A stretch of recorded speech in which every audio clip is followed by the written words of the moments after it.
Okay, I'm going to help with this assignment for music technology. It's the Beethoven Small Orchestra, and I'm just going to record, I'm going to do it from scratch and record everything I do. You can stop, pause, skip ahead, whatever works best for you, but I just thought I'd show you the things that I need to do to make this work. So just stick with me. We'll give it a best shot. I need to open up Finale, the program, and I have a folder here that I have, I believe, everything in here that needs to go. I hope you don't see anything that you don't like in my folders. I'm looking for the assignment. I should have did this before, but I didn't.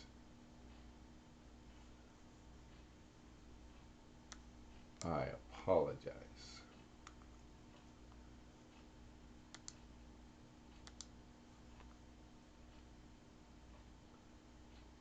Oh, here we go. So I have I did a screenshot of the assignment, and I did a screenshot of, oh, holy cow, that's a small screenshot. Let's see what this one is. Oh, there's the first page, and I'll tell you why I took a screenshot of that one. And here's the assignment. So it says, take the following Beethoven symphony and enter all the details found on page 15 of the score that are not, and I didn't get everything in there. So you need format. Here's all your criteria. That's okay. And so we're going to just keep that going in the background. Here is the Beethoven, and I took the picture of page 1 because my philosophy is, if we're going to start in the middle of this, we're actually going to need the title and all the information from page 1 as we set up for over here. I mean, how do you know this is a fagotti, which is a bassoon, by the way, and all these kind of things. And so we'll take it from this first page, and then we'll do these bars here. And then as I look at it, I look at this and I think you really got lucky, because let me just explain to you, as my mouse is right here on this lower line, this line, which is the bass line, and the violoncello line is exactly the same. So we can just do this one and copy it over here. This is the viola line, and we have that viola clef, and there's a couple ways we can deal with this. You really ought to learn how to read the viola clef so you can double check things. And basically, the curve of the clef points to middle C. So that very middle line is middle C. So if you come over here, this is a third above middle C. So this is an E above middle C. Well, I look right above it, and look, I got the E right here. So this line, I'm suspecting this line, and up here in the violin line, which starts on an E, are the exact same thing as this viola line. So if we do these lines and we copy it here, then transpose it down an octave, we'll be done with that one as well. And then we have the, so there's lots of fun things going on here. There's some interesting things that you see here. This A2 means everybody plays.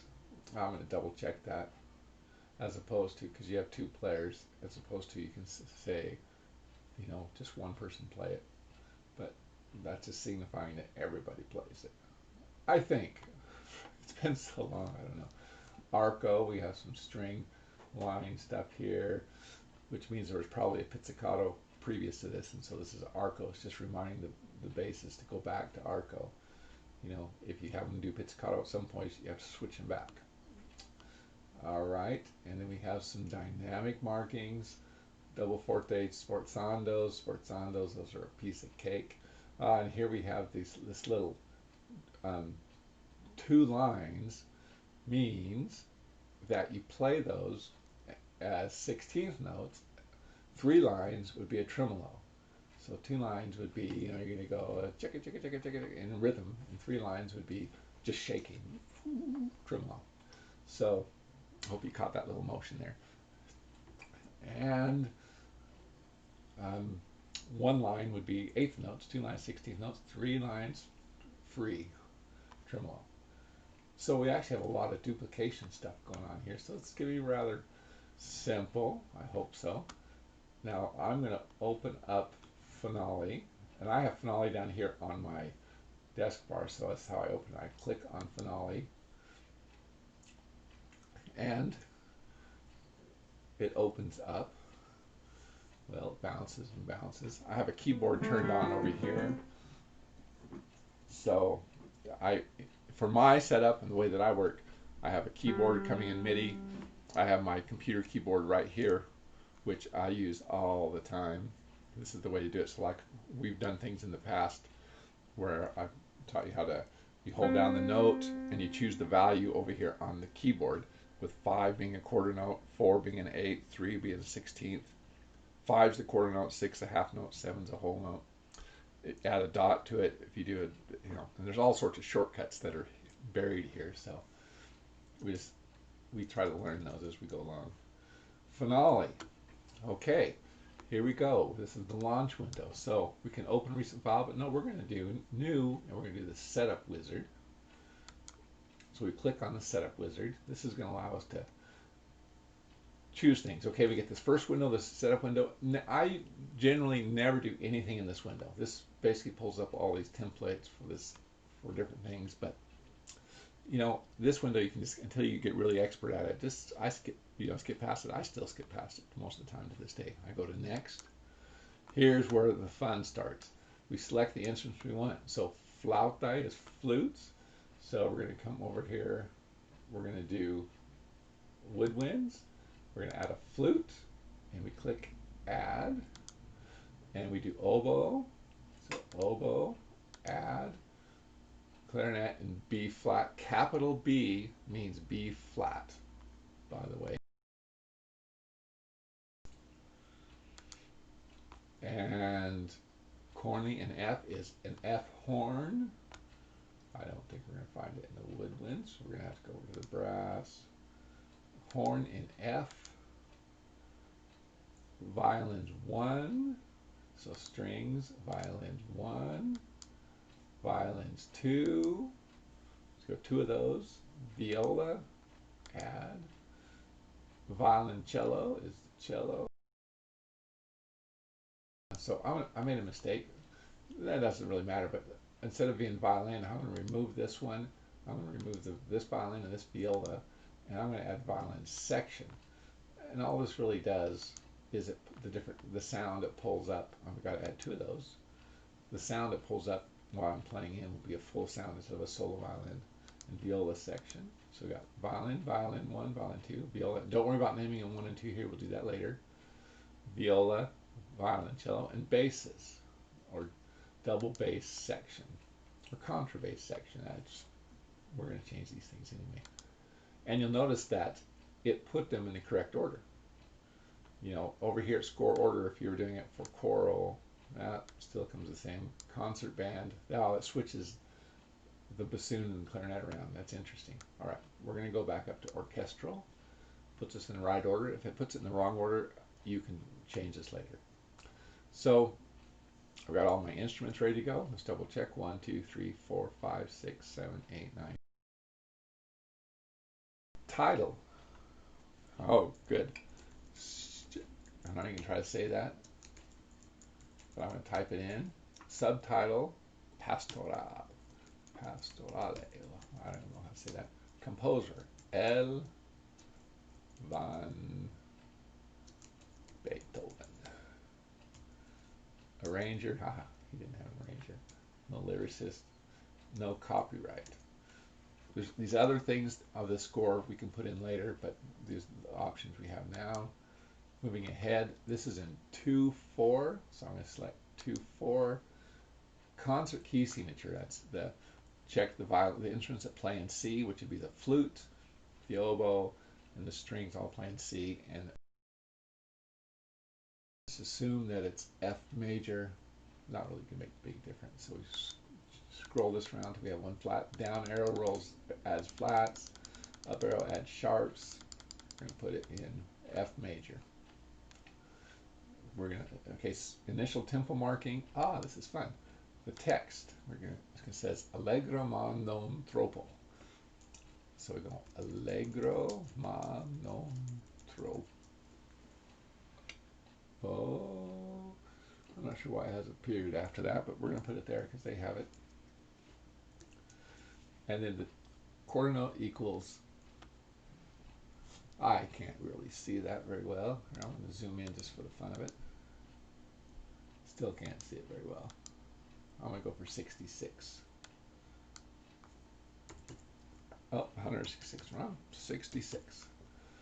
Pickup measure. I stay away from pickup measure, even if there is a pickup measure, because it's easier for me to do it, and then the numbering comes back to the way I like it. Number of measures. This is how many pages you can put on. You can always delete the extra measures. I'm going to leave 31 and delete, even though it's only going to be 12 measures when we're said and done. Finish this.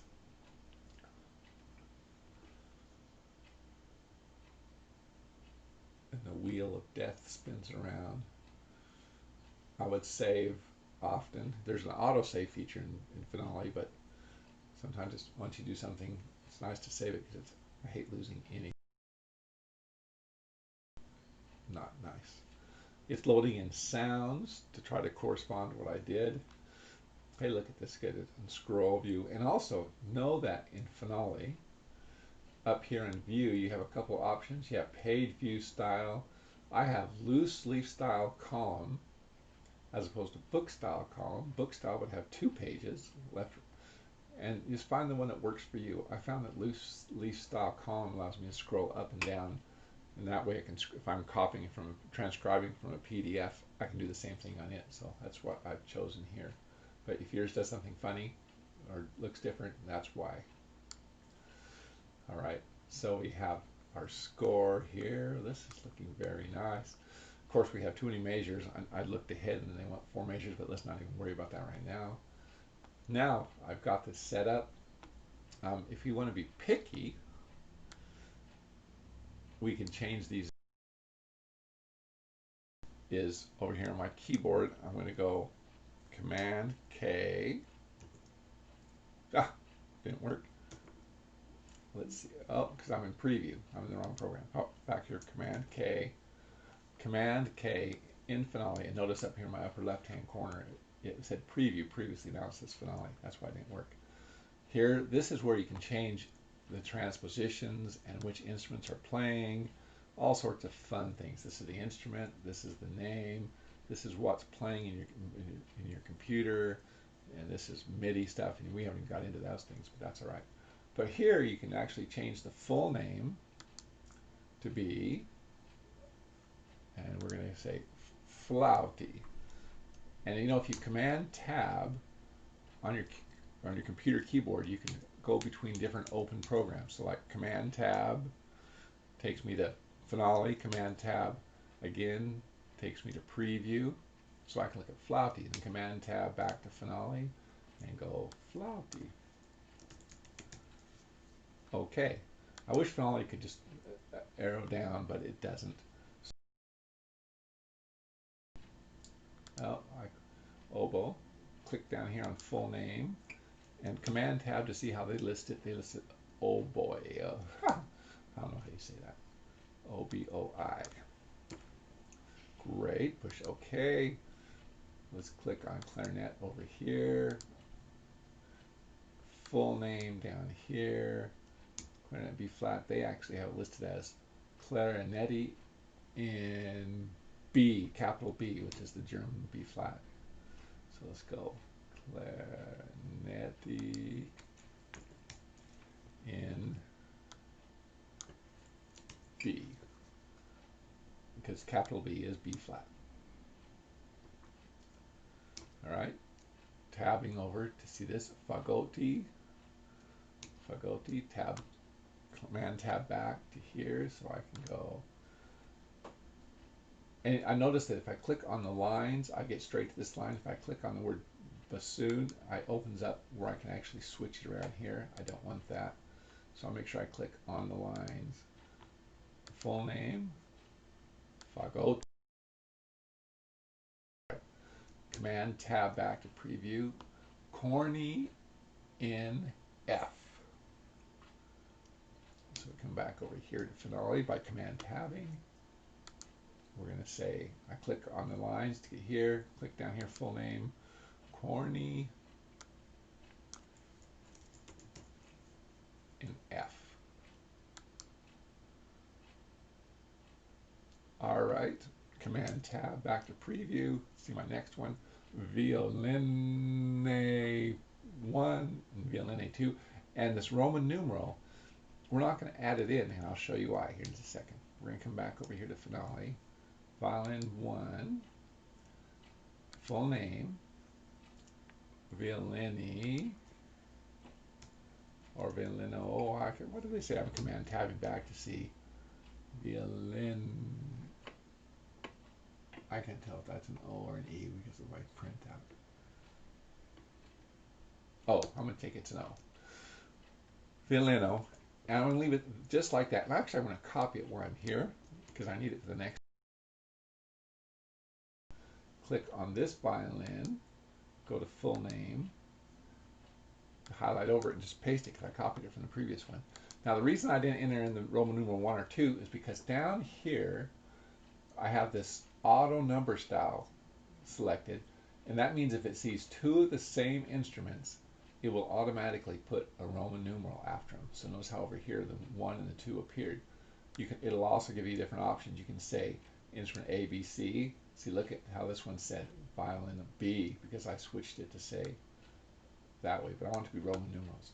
So because this is selected, it's going to add that Roman numeral 1 and that Roman numeral 2 right there, which is nice. Okay, viola section.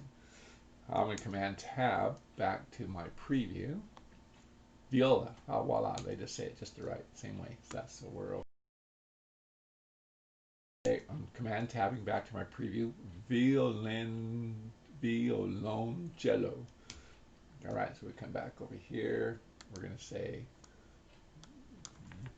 violoncello.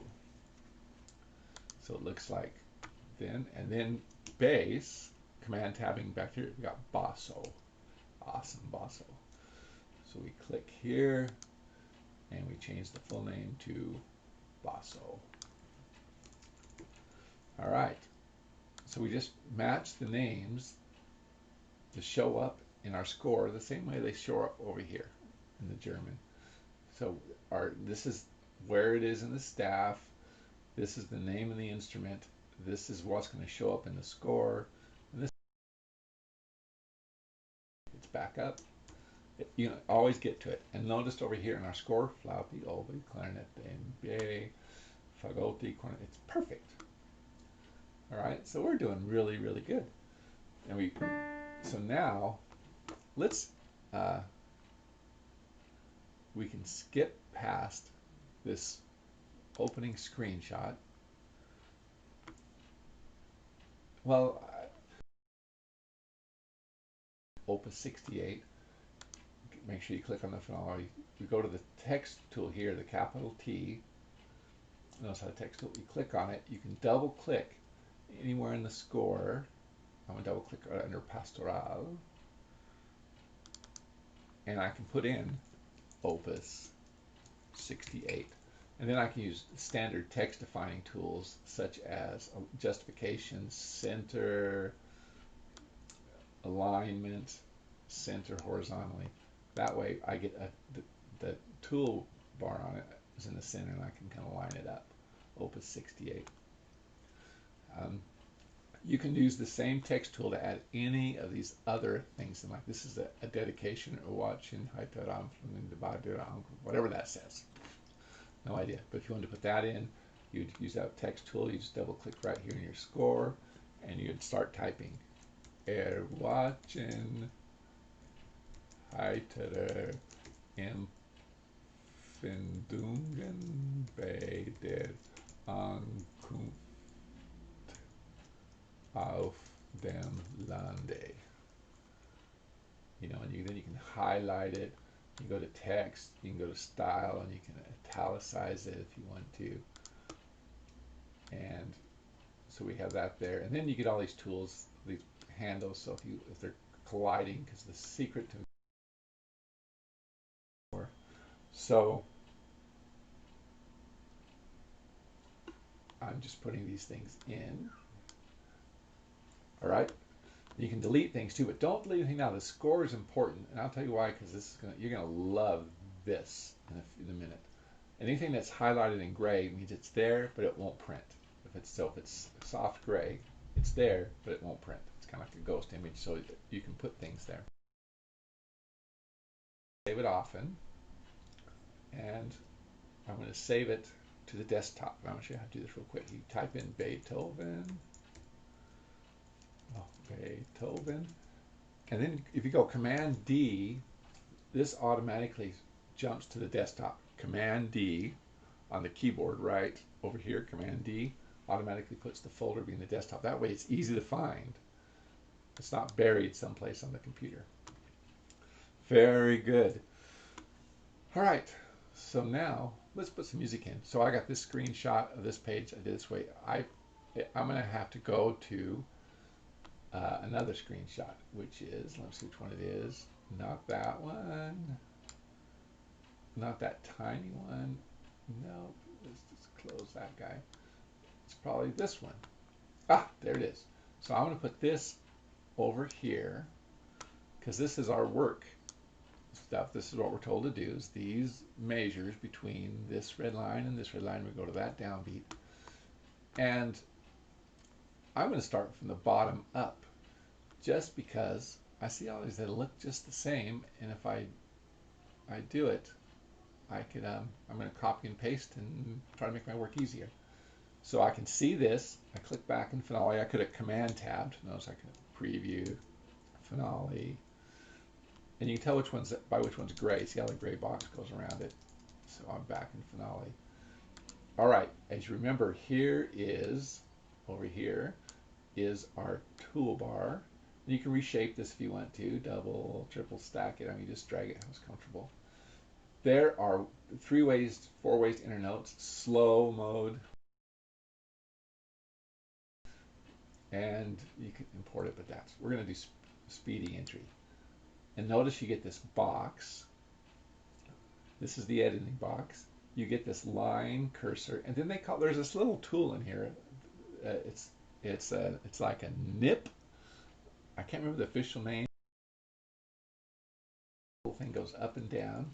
That's so you can be specific on when you need to be on which note you're editing. Like if you're going to transpose a note or correct a note, you can move that nip up and down so it's right on it. It's got to be on a ledger line appropriate, you know. So if you're going for an A, you got to get onto that line. And then so you have this editing box, you have this editing line, and this nip cursor. That are the 3 tools in here. And then right arrow takes that box to the right, and left arrow takes to the left, so we can really edit. So now that I'm in the starting position, I'm going to go down here to put that editing window in the base. My mouse gets really sensitive. All right, so I have it ready to go here. I look over here on the right, the score. I'm going to start playing it in. I know this is a C, and see here, Finale's playing the notes too. If you hear that, that's because we loaded in those notes. But I like to have a loaded piano going in the background. All right, so the way this works, in case you've forgotten, is you hold down the note you want to play on the keyboard, and you type the number over here that you want it to be. And a quarter note is a 5. And then next one. And then notice that this editing window automatically jumps. When you're done and you're editing the measure, you don't want it to jump out of the measure, so you can fix things. You can turn that off. So just know that that's where that is. That's the one that you change the most. Okay, so I'm going to go to next measure, a dotted quarter note. I have to get back on my measure. There's my editing window. I play the quarter note and then hit the dot. The 8th note is 4, and then F, quarter note, E, quarter note, and here we have an 8th note, D, so that's 4, and then 2 16th notes, which is 3, and notice I didn't have to let go of that D to play it in again. Then 8th note, then 16th note, quarter note,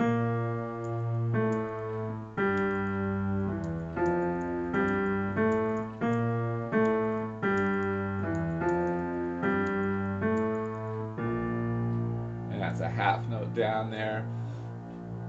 You know, but we're going to make a judgment call here because all music's ending and all the other notes end on eighth notes. Let's put an eighth note in there.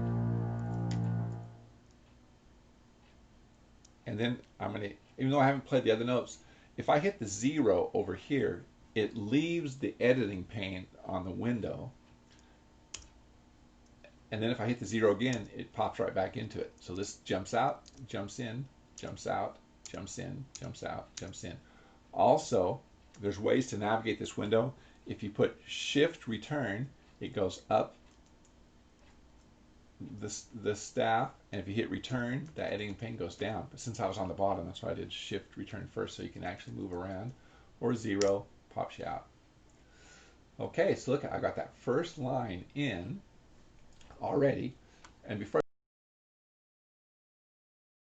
So we talked about there's 3 things you have to. Well, I'm gonna say 3 things, and I may say 4 or 5. But there are different tools. This tool here that's we have Smart Shapes. Notice over here it says Smart Shape Tool. If you click on that, you get all these smart shapes. The smart shapes, the reason they call them smart shapes is they attach to 2 different notes, or they attach across a series of notes. And then if you resize your music, they automatically adjust or shrink, and they always stay attached to the notes, so they're smart. So they always looks good. So that's smart shapes. Smart shapes are, as you can see, slurs, crescendo marks, trills, an octave higher, 2 octaves higher, like hammer-ons, hammer-offs, all that kind of stuff. And there's ways to add on stuff, but that's a whole another thing. So I look over the score, and in the way you do a slur, because I see it happens over 4 notes in our score. You click twice, and on the second click, you hold the mouse down, and that locks the end of the thing into your mouse, and then you pull it over. So click, click, and hold, and then you drag until that gray bar shows up on the note. If by chance the slur just goes to an adjacent note, you can just double click it and it automatically goes to that second note. So I'll go click, click. Ah, didn't work. Try it again. There we go. Click, click, it went to 2 notes. Good. And then we have a little slur in these 2 16th notes. And then we have a 4-note slur again. So click and hold, pull it over. Great. And then a 2-note. And then we have the 2 in the middle. And then we have, scrolling down, 2 notes. So double click. And then we have, I've kind of lost my place. 2 in the middle. Then 2 notes. And 2 in the middle. Good, so there's our smart shapes. Now we're going to do some articulations, which are note specific. And articulations, as I look through the score, I see staccatos and staccato, staccato. I don't see any other. Fermato would be another one. An accent would be another one. But this is our articulation tool. Is this one right here? And if you double click it, but the thing to notice is this upper right hand corner shortcut, S, which means if we want to do this fast, we learn S, we learn E, and we learn A. E staccato, E for elongated or that tenuto mark, and A for accent, and F for fermata. And if you're breathing, you have B for breath, I bet. Where is the B for breath mark? Ah, there it is, that's right. Okay, so I'm going to cancel this, which means, so if I hold down on my keyboard down here, the S key, while this tool's, and whatever note I click is going to get a staccato. So I look through, these all get staccatos, bump, and that gets a staccato. And then, so every phrase like that gets a staccato, and scroll down. Oh, look, they put 2 staccatos on that one. I'm going to go back and double check, see if, I missed it. So this should have been a staccato here and a staccato here. Staccato, da da da da. So it's the consistency. Beethoven was very consistent. Thank goodness. And staccato here. And here we go. We did really good. So there was our articulations. So we got the smart shape in, articulations. Now we can add dynamics. So the dynamic tool is this one. It says MF, and it has the same shortcuts, but we're just going to come up to under the, and notice this cursor. As you move it, it has, I'm moving it around, it has a little arrow that switches from down to up, because when you're dealing with multiple staff lines in a score like this, sometimes you'll get too high and you'll think you're adding it to one line and it'll be adding it to the line above or below it. So watch that. So especially as you're putting stuff in the middle, that it's attaching to the correct note, which where that arrow is flipping, because it's very important. Because when you go to print out your parts, if it's attached, it may look right on your conductor score, but on your part, it'll be on the wrong part. So here we go. We're going to use our this, and we have to add one here. If you don't know where the shortcut is to start with, you can just click on the note, double click on the note, and you get the expression selection